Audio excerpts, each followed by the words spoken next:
कि ये तो स्वयं श्री कृष्ण अपनी बहुत सी गोपियों के साथ मिलने के लिए निकले थे और हर एक आनंद मगन था और हर एक का वक्त बड़ी खुशी से गुजरता था। नागेन्द्रहाराय त्रिलोचनाय भस्माङ्गरागाय महेश्वराय नित्याय शुद्धाय दिगम्बराय तस्मै नकाराय नमः शिवाय। रक्षा सूत्र चैनल पर सभी भक्तों का स्वागत है। हम सभी भक्तों को महाराज जी की अद्भुत पावन कथाएं सुनाने जा रहे हैं। कृपया सभी भक्त ध्यान से सुने। बाबा जी तब आपके साथ थोड़ी दूर चलते भी और फिर एकाएक बैठ जाते और आप भी बाल्टी और लोटे को जरा हटकर किनारे पर रख देते और वहीं बैठ जाते। जब दूर खड़े दर्शनार्थी ये सोचते कि अब बहुत हो गया इंतज़ार और कुछ पास के सकते कि वे भी आकर अच्छी तरह बैठ जाएं। अध बैठी स्थिति में बने रहे, तब फिर बाबा जी उस बड़ी भीड़ की ओर मुखावित होते जो कि दिन में उनके दर्शन के लिए आते। नए नए आने वालों की संख्या बराबर बढ़ती जा रही थी। बाबा जी के पास होने का मतलब था कि आप एक रेडियो एक्टिव परिधि के अंदर प्रवेश कर रहे हैं और यदि आप जरा भी सामने पड़ गए तो वो रेडिएशन आपके ऊपर असर ज़रूर डालेगा। ये जान लीजिए कि ये रेडिएशन आम तौर से जाने वाला अर्थात आधे अस्तित्व काल के वर्षों से नापे जाने वाला रेडिएशन नहीं है, वरन इस रेडियोधर्मी स्रोत के आधे जीवन के अस्तित्व काल का मतलब है अनंत काल और इसका प्रभाव आपकी ज़िंदगी के ऊपर जन्म जन्मांतर तक रहेगा, जब तक कि वह स्रोत आपको अपने में समेट नहीं लेगा। पूजनीय महाराज आपको अपने प्यार की तलैया में सरोवर कर देने के बाद एकाएक आपको बाहर फेंकने के लिए भी उद्यत हो जाते। कुछ को किसी काम के बहाने चलता कर दिया जाता और कुछ को प्रसाद देकर घर जाने को कह दिया जाता। कुछ को रामायण पढ़ने या हनुमान चालीसा के गायन के लिए भेज दिया जाता और फिर वे क्या कर बैठते इसके बारे में कुछ कहा नहीं जा सकता था। कभी वो अपनी कुटिया में चले जाएंगे, कभी वो कहीं और जाकर बैठ जाएंगे या किसी भक्त के साथ चले जाएंगे जो बड़े प्यार से उनको अपने घर ले जाने के लिए आया था। बाबा जी के बारे में यह कह पाना कि वे किस क्षण क्या कर बैठेंगे असंभव था और इसलिए लोग उन्हीं के वाक्य की चर्चा करते कि मैं तो हवा की तरह हूँ, मुझे कोई बांध कर नहीं रख सकता। हनुमानगढ़ी के शिव मंदिर के अभिषेक की तैयारियाँ चलती रहीं। लोग आते रहे और जाते रहे। पूड़ी, सूखे आलू और हलवे का प्रसाद बढ़ता रहा। बाबा जी के साथ मेरे प्रेम बंधन घनिष्ठतर होते चले गए। मैं समय के एक ऐसे अंतराल में चला गया जहाँ तारीखों और घंटों का कोई मतलब नहीं था। हनुमानगढ़ी में रहते हुए मुझे कुछ ऐसे अनुभव हुए जो कि रोज़मर्रा की ज़िंदगी से अलग थे। इस सब का यूँ तो कोई ख़ास मतलब नहीं था, पर एक तरीके से जब हम जिंदगी की व्यापक संरचना की दृष्टि से देखें तो उस सब की भी सार्थकता थी। आपको मैं अब बताऊं।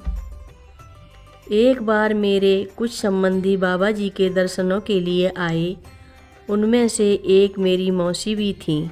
उनका नाम था शारदा पंत और वे श्री कृष्ण भगवान की भक्त थीं। उनकी दृष्टि में आज के साधु लोग ढोंगी थे जो कि धर्म के नाम पर लोगों को लूटते थे।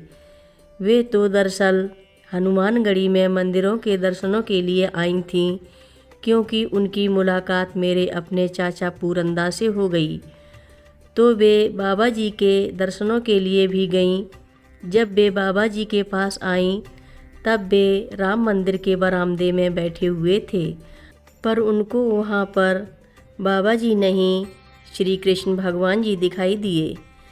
इससे पहले कि वे इस अनुभूति से उभरें, उन्हें दिखाई दिया कि बाबा जी वहाँ बैठे हैं और उनकी तरफ मुस्कुराकर देखते हुए बड़े प्यार से कह रहे हैं कि तो तुम कृष्ण को प्यार करती हो। जब मैं शारदा मौसी से बाद में मिला तो उन्होंने ये बात मुझे खुद बताई। यद्यपि वे जिंदगी भर श्री कृष्ण भगवान की भक्त रहीं, पर बाबा जी ने भी उनके हृदय में अपने लिए जगह बना ली और श्री कृष्ण भगवान के प्रति उनकी भक्ति को और प्रगाढ़ और वास्तविक बना दिया। बाद में मैं उनसे कई बार मिला और पाया कि साल दर साल उनका ईश्वरीय प्रेम परिपक्व होता चला गया था। एक बार मैं हनुमानगढ़ी में पूड़ियाँ तलवाने में मदद करवा रहा था कि अनजाने में ही पूरी छोड़ते वक्त मेरा हाथ भी उबलते घी में चला गया। मेरा हाथ बुरी तरह जल गया। मैंने अपना हाथ जल्दी से खींच लिया, पर वो एकदम लाल हो गया था। मेरी आंखों में आंसू झलक आए और मैं अपने जले हुए हाथ को कमीज के अंदर डाले बाबा जी के पास जाकर भीड़ में चुपचाप बैठ गया। मजाकन कुछ देर तक तो उन्होंने मुझे देखा अनदेखा कर दिया और भक्तों से बात करते रहे, और तब उन्होंने मुझ पर नज़र डाली और मुझे अपने पास आने का इशारा किया। मैं जाकर उनके पास बैठ गया। तब उन्होंने मुझसे बड़ी मधुर आवाज़ में पूछा, क्या तुम्हारा हाथ जल गया है? मैंने आंसू भरी आँखों से हाँ के अंदाज में अपना सिर हिलाया। बस उन्होंने मेरा हाथ अपने कम्बल के अंदर ले लिया और अपनी हथेलियों से दबाकर कहा कि ठीक हो जा, ठीक हो जा। इसके साथ ही मेरा दर्द और जलन गायब हो गई। बस उन्होंने मुझे फिर से काम पर भेज दिया। वे अक्सर कर धनी भक्तों के यहाँ अपने भक्तों की पूरी टोली के साथ हनुमानगढ़ी से निकल जाते।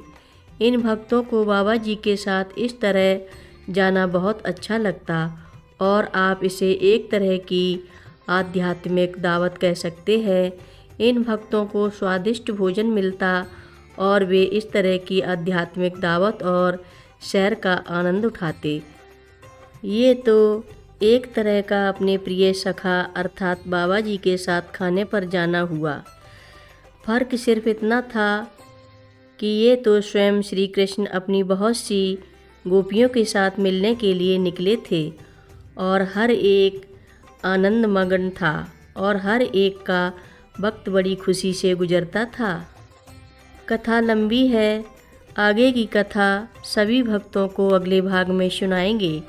हर रोज़ महाराज जी की कथाएं सुनने के लिए रक्षा सूत्र चैनल को अवश्य सब्सक्राइब करें, शेयर करें और लाइक करें।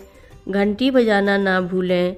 कमेंट बॉक्स में लिख भेजें, जय नीव करोरी बाबा जी महाराज। बोलो नीव करोरी बाबा जी महाराज की जय बोलो।